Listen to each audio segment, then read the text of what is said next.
Dieu te forme pour quelque chose de grand. Que Dieu vous bénisse.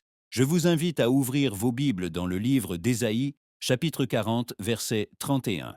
La Bible dit « Mais ceux qui se confient en l'Éternel renouvellent leur force. Ils prennent le vol comme les aigles.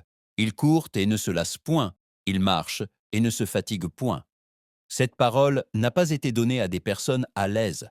Elle a été donnée à des personnes fatiguées qui ont décidé de ne pas lâcher Dieu.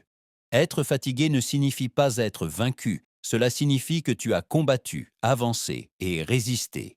Tu n'es pas vaincu, tu es en formation. Et Dieu n'abandonne pas ceux qui persévèrent dans sa présence. Il y a des saisons où le progrès ne se voit pas, où tout semble arrêté.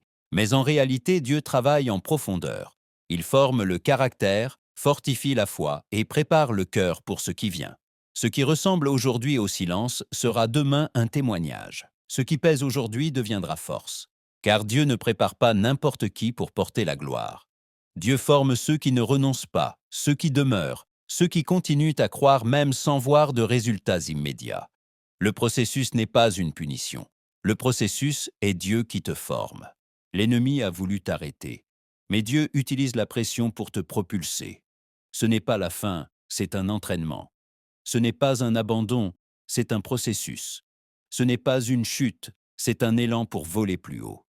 Dieu ne t'a pas amené jusque-là pour te laisser à moitié chemin. Et aujourd'hui, la parole de Dieu te rappelle. Ta force ne dépend pas de toi, elle dépend de celui qui t'a appelé, du Dieu qui renouvelle, du Dieu qui forme et du Dieu qui accomplit ce qu'il promet. Au nom de Jésus-Christ, lève-toi avec puissance, marche avec autorité et avance. Parce que Dieu qui a commencé l'œuvre en toi est fidèle pour l'achever. Parce qu'après le processus vient la manifestation de la promesse. Et parce que ce processus n'est pas pour te détruire, mais pour te positionner. L'écho de la voix de Dieu.